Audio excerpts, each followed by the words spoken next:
And I will tell you something about biomarkers, longevity, lifestyle, but I will start with a very famous quote from the Alan Rhodes, the late vice president of the genetics at GlaxoSmithKline, who 20 years ago said that the vast majority of drugs, more than 90%, only work in 30 to 50% of people, meaning the majority of drugs do not work in the majority of people. And that sent a shockwave in the pharma community in the early millennium. But now we accept it and we know that the majority of drugs do not work. But the same goes for diet, lifestyle intervention, psychological interventions. The majority of interventions do not work in the majority of people. And I warmly recommend you to read Tim Spector's latest book, Food for Life, where he really is stressing the importance of the fact that there is no standard human.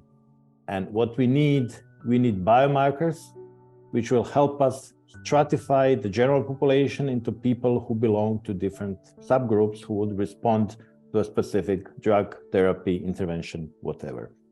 And there was a huge hope that genetics will solve this. Billions have been invested in the genetic research. And despite the technical success, meaning we can read our genomes for a couple €100, genomics did not fulfill the expectations, either as a biomarker or as a tool in personalized medicine. And one of the key reasons for that is that genes do not define everything. Actually, only about 20% of the longevity and 30% of the most chronic diseases are defined by our genes. And one big layer of biological complexity which is missing in the majority of studies are the glycans. Glycans are the ultimate layer of molecular complexity, but at the same time, they're the most neglected molecules of cellular communication. The majority of proteins are glycosylated. The one revolving in the middle, this is the S-glycoprotein of the SARS-CoV-2 virus. Everything hairy on its surface are the glycans. And glycans are an integral part of the structure. So different glycans attached to the same glycosylation site can lead the protein to different receptors. An example is IgG, immunoglobulins, which can be either pro-inflammatory or anti-inflammatory agents, depending on what kind of glycans is attached. And the best analogy I can make is comparing these two birds. So this is a bird without a single feather. And of course, you can still do a lot of good research on that bird. You can study eyesight, you can study physiology, you can even study the walk of that bird. But using this bird as a model, we would never understand the concept of flying, because flying requires feathers.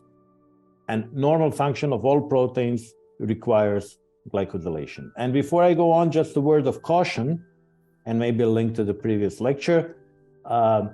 Glycation is something completely different. Glycation is a random damage, taking a shotgun and firing at the protein. It's a reaction between glucose and amino acids. We quantify it as HbA1c, advanced glycation, and products. It has only a similar name to glycosylation, which is a sophisticated molecular process of modifying proteins and making them different. Glycosylation adds additional layer of complexity between gene sequence and a protein function. So we know that polypeptide part of our proteins, this is gray in this figure, is defined by our gene. So we inherited our gene from our parents. It defines the sequence of amino acids, determines the structure of a protein. But the real structure of a protein also contains the glycan part. The glycan part does not have a genetic template. Whether the glycan will look like this or like this, and then direct this protein to different receptors, is determined in a very complex network of dozens or even hundreds of genes, so kind of a network approach to determine the chemical structure. So alternative glycosylation, adding different glycans to a given glycosylation site, is functionally analogous to coding mutations, meaning change in a gene sequence, which change a protein sequence, but it's not inherited in so-called Mendelian way, but as a complex trait. And we did a very interesting example to show how relevant this can be when we studied a cohort of collaborative cross mice, meaning the Grant Morahan in University of Western Australia started from the 8 very different strains of mice, interbred them for 3 generations, created cousins and then inbred them into strains. He generated hundreds of strains of mice. We analyzed IgG glycome in these mice, and some of these new strains were structurally, which for IgG also means functionally, completely different from the rest of population. So he practically generated a new functionally and structurally different strains without a single mutation, just by reshuffling the existing alleles. So glycosylation is a very powerful evolutionary tool to make stable, heritable differences between mouse strains, but also between humans. And when we look at humans, it's actually glycans which by large determine that we are all not the same. So these are just 6 random individuals, different glycan, different color. Just by looking at it, we can say people are different. And this is not me claiming that. We have very strong policy documents, both in Europe and US, for nearly 2 decades now, saying that glycans are directly involved in the pathophysiology of every major disease. We know that 8 out of the 10 best-selling drugs are glycosylated. We know that antibodies do not function if they're not properly glycosylated. So why are people not working more on glycans? And the answer is simple, because the glycans are complicated. So multiple glycosylation sites can be found on a single protein. So different parts of protein can have glycans. Different glycans can be attached to each of these sites. Recently, there was a paper showing that a single glycoprotein can come in a million different glycoforms. So a single polypeptide chain, but a million different structural isomers because of different glycosylation. So it does require a lot of chemical steps to analyze it, and especially in high throughput. And we were the first who went in that direction. We did our first high throughput study nearly 15 years ago, actually over 15 years ago. And so far we analyzed glycomes in over 200,000 people. Actually, my lab generated 83% of the total published glycome in the last 15 years. And we did it not on any people, but we did it in collaboration with some of the best researchers all around the world who sent us samples from their cohorts, so we could merge glycomic data with all other data they collected. And then this enabled us to publish these studies in a reasonably good journals, meaning we have a number of different Nature series, papers, diabetes care, circulation, gastroenterology, and so on. So one of the first things we looked at is what is regulating glycosylation? How important are different genes in this direction? And we mapped a network of over 40 genes which regulates IgG glycosylation. And then we showed that these genes are known risk factors for 94 different phenotypes, which are medically relevant. So we know genes that regulate IgG glycosylation are medically relevant. And in the meantime, we also learned that they change a lot with age. So when we looked at the population cohorts, men, this is blue in all these panels, are changing more or less linearly. Women have kind of a protection for early aging before the menopause, and they have a very high acceleration. And glycans have been developed into this glycan age clock of age, which is a functional effector of inflammation that can be modified by both lifestyle and therapy. So when people are young, they also have this type of glycans, which are anti-inflammatory, they suppress inflammation. As they're getting older, glycans are changing and they're becoming more pro-inflammatory. So we say people with this type of glycome have higher biological age, these guys will have a lower biological age.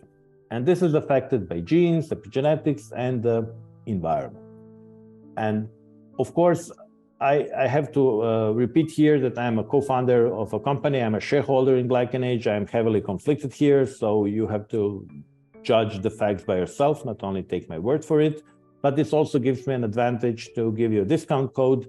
So if you want to test the test with the word glyco until Sunday, you can get a 20% discount on the glycanage.com website. So first question when you talk about the glycan age or glycan aging clock is, do we need another aging clock?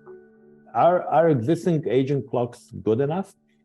And I would say they're not, because more or less we have 2 aging clocks which are currently being dominating the market. One is epigenetics and the other one is different metabolic aging clocks.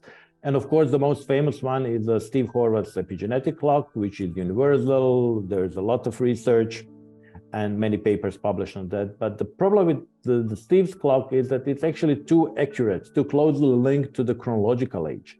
So when you look at the population level, more or less chronological age equals epigenetic age, and this clock does not respond to interventions. You can lose 15 kilos and your epigenetic age stays the same. And then people developed different so-called second and third generation epigenetic clocks like the Grimm age, Hannum Pheno age, Moodle, True Diagnostics, recently Telehealth. They're widely available. They're very inexpensive to analyze, which makes them very profitable for everybody.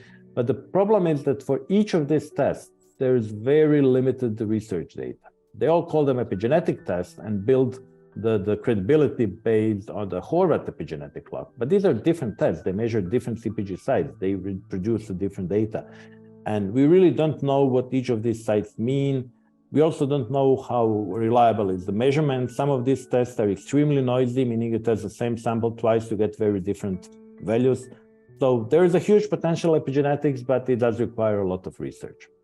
On the other hand, metabolic aging clocks like the Insight Tracker, Life Force, Health, the lipid clock, and so on, are being calculated from routine clinical chemistry tests. So you just take your regular diagnostic data, send it to them, they calculate the clocks, which can be handy. You get a nice number, but they can be very sensitive to day-to-day variation in clinical biomarkers because clinical biomarkers change a lot. So these tests can change quickly, and you cannot really change the long-term aging processes in a matter of few days. So I do believe there is a room for this glycan aging clock. The only disadvantage is it has a limited availability. Not many labs can do analysis. It is expensive to measure, but we know that this is a functional effector of inflammation. It regulates inflammation.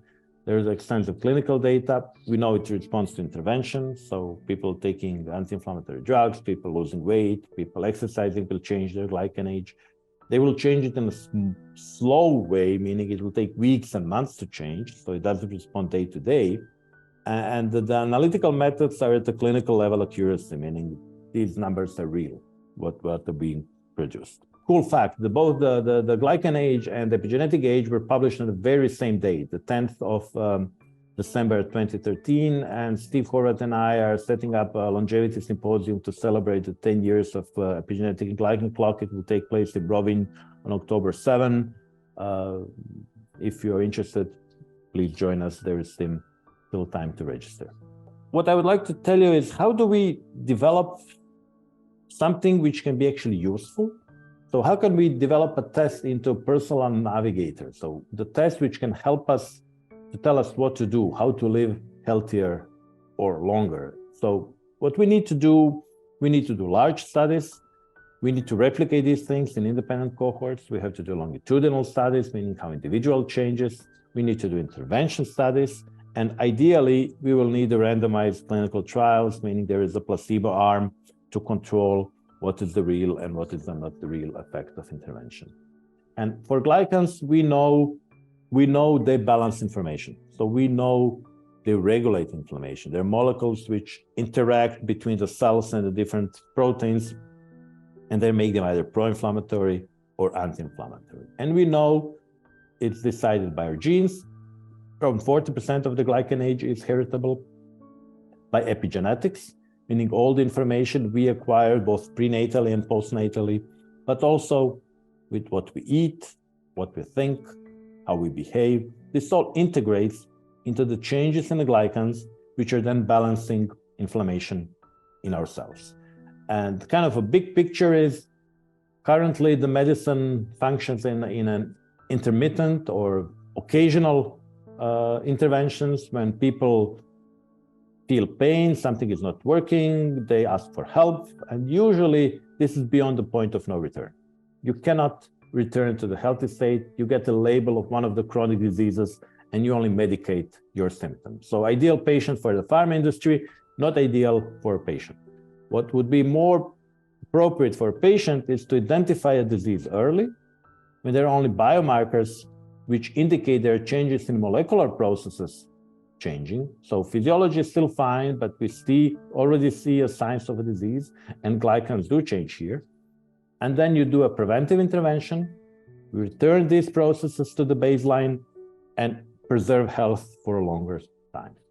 And we did a number of large studies looking at the glycans, over 200,000 people so far. And we found that the people with different diseases change in a way of accelerated aging. So these last 4 bars is aging, and these are different glycans which we measured. And all other bars are different diseases. And then we see that most of them will have this G0, so glycans without galactose, going up, G2 going down, the same thing which happens with aging. But interestingly, this happens up to a decade before disease is diagnosed. So I don't have time to go into many examples. I will just show you one example of cardiovascular diseases, where we initially did a large study on over 3,500 people in England and Scotland, and saw a correlation between glycans and cardiovascular disease risk score. So all the number which we use to predict cardiovascular diseases. And then we looked into longitudinal cohort. Together with Tim Factor, we looked at 2,000 twins and 3 time points across 15 years. And we saw that the glycans actually change before the hypertension develops. So it's the first the glycan change, and then people are diagnosed with hypertension. And then we got samples collected over 30 years ago from the so-called EPI cohort, where 27,000 people were recruited, collected blood samples, and there was a clinical follow-up. And then we learned that the glycans collected at baseline are as good predictors of future heart attack and stroke in men as the entire AHA score, which is the American Heart Association index to predict heart attacks and strokes, while in women, a single glycan was actually even a little bit better. So glycans have information to predict heart attack and stroke, but one study is never approved. So we did another study, and we showed it again, and it's again different glycans in men, different glycans in women, relatively well prediction of future heart attack and stroke. We did 2 additional studies to replicate it, so it is now already in 4 cohorts, where we showed that indeed glycans measured today are very good predictors of the risk for heart attack and stroke in future. And we also, in animal models, we find the molecular mechanism how this could be happening, because in mice, by giving a dietary supplement MANAC, you can actually prevent obese mice from developing hypertension. So it's a complex molecular mechanism through the Fc gamma receptor 2B. I will not go into details here. It's published in Circulation a couple of years ago. So the key question here is, can we do something to change it? So can we make a decision and then change our glycans, change this clock of biological age, and slow down or even revert inflammation?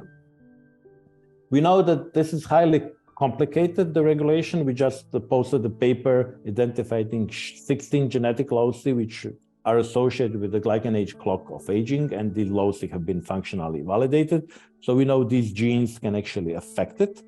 And when we look at some of the biological drugs, like anti-inflammatory drugs, like I think this was infliximab, if you suppress inflammation with strong drugs, yes, you also change the IgG glycan. But of course, you will not use infliximab as a preventive drug. But in one situation, there is a pharmacotherapy which will actually help, and this is menopause. So as women are approaching menopause, they're losing this anti-inflammatory protection which glycans are giving. So women are always better than men in their reproductive age, and then they have this acceleration and they catch up men somewhere in their 50s.